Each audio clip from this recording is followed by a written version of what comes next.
The Spartan Phalanx is often called an unbreakable wall, but that wall wasn't built of just bronze and courage. It was built on a foundation of brutal logistics and a supply chain that pushed the ancient world to its limit. Behind every Spartan shield stood blacksmiths, farmers, helot laborers, and endless wagon trains carrying food, weapons, and armor across Greece. Without that machine of supply, even Sparta's legendary warriors would have collapsed long before the battle was won. The Spartan Phalanx didn't become invincible by accident. They didn't dominate ancient warfare because they were stronger. They didn't win because they were fearless. And they certainly didn't win because they loved battle more than everyone else. They won because of a brutal, calculated intersection of gear mechanics, logistics, and military tactics that most history documentaries completely ignore. History books often focus on the warriors, but warriors were only one piece of the machine. The real weapon was the system, a system so disciplined that every shield, every spear, every ration, every marching order, and every formation movement had a specific purpose. And if just one component failed, the entire wall could collapse. For history enthusiasts, the Spartan Phalanx has become the gold standard of military history. But to understand why it worked, you have to stop looking at individual Spartans. Instead, look at the machinery of war they built around them. Because Sparta's greatest weapon wasn't a soldier, it was logistics, and the battlefield mechanics that transformed ordinary men into what looks like an unbreakable wall. But there was one fatal weakness hidden inside this system, a weakness that eventually changed the balance of power across Greece. We'll get to that in a moment. Imagine standing in Greece around the 5th century BC. The Mediterranean world is unstable. City-states compete constantly. Trade routes create wealth. Wealth creates ambition. Ambition creates conflict. And conflict creates war. The geopolitics of ancient Greece revolved around one simple reality. If your city could not defend itself, it disappeared. Athens relied heavily on naval power.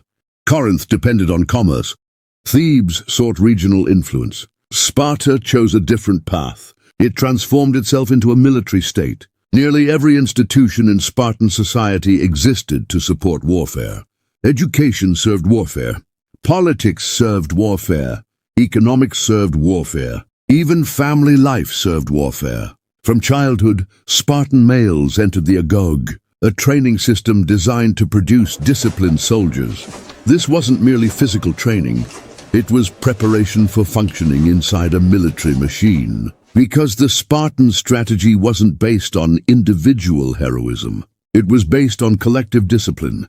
The man beside you mattered as much as you did, perhaps more. This principle shaped everything from equipment design to battlefield doctrine. And nowhere was that more visible than in the Phalanx. The Phalanx wasn't simply a formation. It was an entire military philosophy, one built around trust, cohesion, and battle logistics. And its most important component wasn't the spear, it was the shield. Look at this detail. The most important weapon carried by a Spartan wasn't designed primarily to protect its owner. It was designed to protect someone else. The aspis, also known as the hoplon. The shield measured approximately 3 feet in diameter. It weighed around 14 pounds. Constructed from layered wood and reinforced with bronze, it represented the centerpiece of Spartan battlefield engineering. Most people assume a shield is simply defensive equipment. For Sparta, it was something much more important. It was structural support. The shield covered the left half of the Spartan carrying it, but it also extended over the right side of the soldier standing next to him. This created the famous overlap. Suddenly, survival became collective. If one soldier abandoned his position, he exposed not only himself, but multiple men beside him. One gap could spread through the entire line. One mistake could trigger defeat. This is battle logistics in its purest form. The hardware dictated behavior. The equipment enforced discipline. The design itself encouraged cohesion. That's why Spartan mothers were famously associated with the phrase, "Return with your shield or on it." A spear could be replaced. Armor could be repaired. But abandoning the shield meant abandoning the formation. and abandoning the formation endangered the entire army. The aspis wasn't simply protection, it was social engineering made from wood and bronze. And it was only the beginning. Because a shield alone cannot win battles. Most people see the Spartan helmet as a symbol, a piece of intimidating bronze armor, a warrior's signature look. But the helmet served a deeper tactical purpose. The most famous Spartan helmets, particularly the Corinthian style, covered nearly the entire head. Only narrow openings remained for the eyes. Small gaps allowed breathing. Everything else disappeared behind bronze. That sounds like a design flaw. Limited vision, reduced hearing, poor comfort. But Sparta accepted those disadvantages deliberately, because the helmet forced soldiers to focus forward. In a phalanx, a warrior wasn't supposed to watch everything happening around him. He wasn't fighting as an individual. He was part of a formation. Wide peripheral vision encouraged independent reactions. The helmet encouraged discipline. Look forward, maintain position, trust the men beside you. The psychological effect mattered too. Imagine facing a wall of bronze faces showing no emotion, no fear, no hesitation. Just rows of identical soldiers advancing together.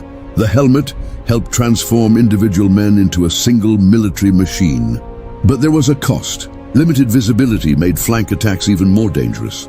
Reduced hearing complicated battlefield communication. The same design that strengthened frontal cohesion contributed to the phalanx's vulnerability when enemies attacked from unexpected directions. Once again, Spartan equipment reveals the same pattern.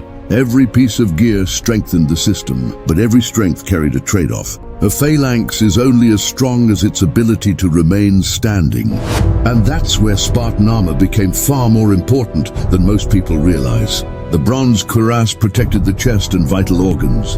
Bronze greaves shielded the lower legs. Together, they transformed the human body into a platform, capable of absorbing punishment while maintaining formation integrity. Modern audiences often assume armor existed primarily to prevent death. In reality, its battlefield value was often preventing disruption. A wounded soldier could create chaos. A fallen soldier could open a gap, and a gap could unravel an entire line. The armor helped reduce those risks. Even when a strike failed to penetrate, the protection absorbed energy that might otherwise force a soldier backward. That mattered during Othismos, because victory often depended on maintaining pressure. The longer a hoplite remained upright, the longer the formation remained intact. The longer the formation remained intact, the greater the chance of breaking the enemy's cohesion. But armor came with a cost. Bronze added weight. Weight increased fatigue. Fatigue increased logistical demands. Every additional pound required more food, more endurance, and more discipline during long marches. Once again, Spartan military engineering reveals the same pattern. Every advantage carried a burden. Every improvement demanded a sacrifice. The armor didn't make Spartans invincible. It made them durable. And durability was exactly what a phalanx needed to function as a single battlefield machine. Now the machine had protection. It had cohesion. It had staying power.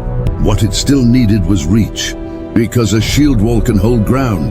But to dominate the battlefield, Sparta needed something capable of striking the enemy before he could strike back. That weapon was the dory. The dory. The standard Spartan spear measured between 7 and 9 feet long. This weapon gave the phalanx its reach. Before swords ever came into play, enemy soldiers had to survive a forest of spear points. Imagine standing in the front rank. Your shield overlaps with your neighbor's. Your spear extends beyond the wall. Now multiply that by hundreds of men. The enemy isn't facing one Spartan. They're facing an entire hedge of iron points. The spearhead delivered the attack. But another interesting detail sat at the opposite end. The bronze butt spike, called the soriter or lizard killer. This served several functions. If the spear broke, it became a secondary weapon. If rough terrain threatened stability, it could help anchor the spear.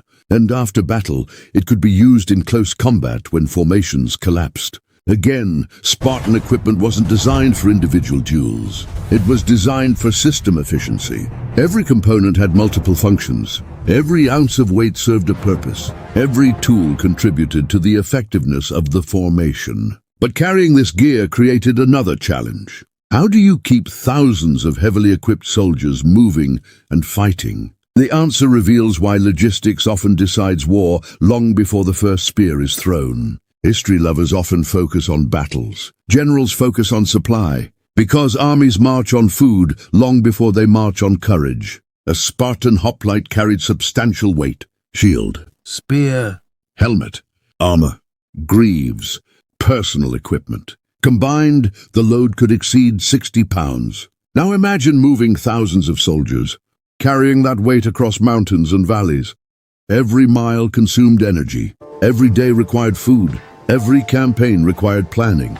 A Spartan soldier needed grain, water, olives, cheese, preserved meat, and all of it had to arrive at the right place and time. Without supply chains, there is no phalanx. Without food, military tactics become meaningless. Without water, even elite soldiers become ineffective within days. This is why battle logistics sits at the center of military history. The famous Spartan battlefield machine depended on hundreds of unseen workers. Pack animals transported supplies. Support personnel maintained equipment.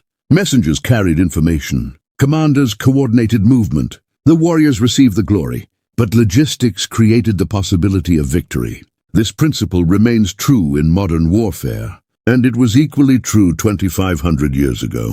The Spartan army wasn't just a group of soldiers. It was an organized system designed to sustain combat effectiveness over time. But once supplied and assembled, the real mechanics began. This is where the phalanx became terrifying. Movies often show ancient battles as chaotic sword fights. The reality was very different. The phalanx fought through pressure, through mass, through controlled violence. The Greeks called it othismos, the shove. Imagine hundreds of shields locked together. The front ranks lower their spears. The second and third ranks support them. The rear ranks begin pushing forward, slowly at first, then relentlessly. The formation starts moving as one body. The pressure builds. The enemy line begins absorbing enormous force. Every soldier contributes. Every shield transfers energy. Every rank amplifies momentum. The objective isn't necessarily to kill immediately. The objective is to break cohesion. Because once a formation loses alignment, disaster follows. One soldier steps backward. Another loses balance. A gap opens. Panic spreads. And suddenly the line collapses. For ancient armies, this often meant immediate defeat. Not because every soldier died, because formations depended on order. Once order disappeared, combat effectiveness vanished. This is where Spartan military tactics excelled. Years of training allowed them to maintain cohesion under pressure. Many rival armies relied on alliances of different city-states and contingents. Those alliances often lacked the same level of discipline. The Persians discovered this at several key engagements. Other Greek rivals learned it the hard way as well. The Spartans weren't necessarily stronger. They were synchronized. And synchronization creates combat power. The phalanx functioned like a giant machine. Hundreds of moving parts.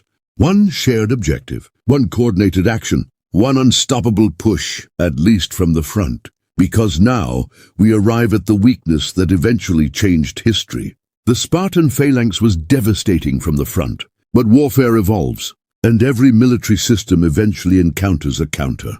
The same mechanics that created strength also created vulnerability. The formation concentrated power forward. Its shields faced forward.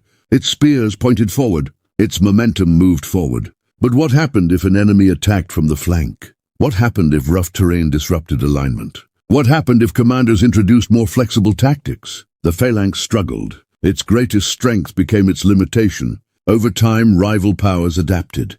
Thebes developed new approaches. Later, Macedonian armies under kings like Philip II transformed phalanx warfare even further. Military history teaches the same lesson repeatedly. No strategy remains dominant forever. No formation remains invincible forever. No military system escapes adaptation. Sparta's achievement wasn't creating a perfect army. It was creating one of the most efficient battlefield systems of the ancient world. A machine powered by discipline, sustained by battle logistics, protected by gear mechanics, and executed through relentless military tactics. For centuries, that machine shaped the balance of power across Greece. But eventually warfare moved on, and so did history. So here's the question. Could the Spartan Phalanx have defeated the later Roman legion? Would Spartan discipline overcome Roman flexibility? Or would the legion's adaptability expose the fatal flaw hidden inside the phalanx? Drop your answer in the comments. And if you're a history enthusiast who loves ancient warfare, military tactics, strategy, geopolitics, alliances, battle logistics, and the mechanics behind history's greatest victories and defeats, subscribe to Tactical Historian. Because next time, we're not just telling history. We're dissecting how history was won,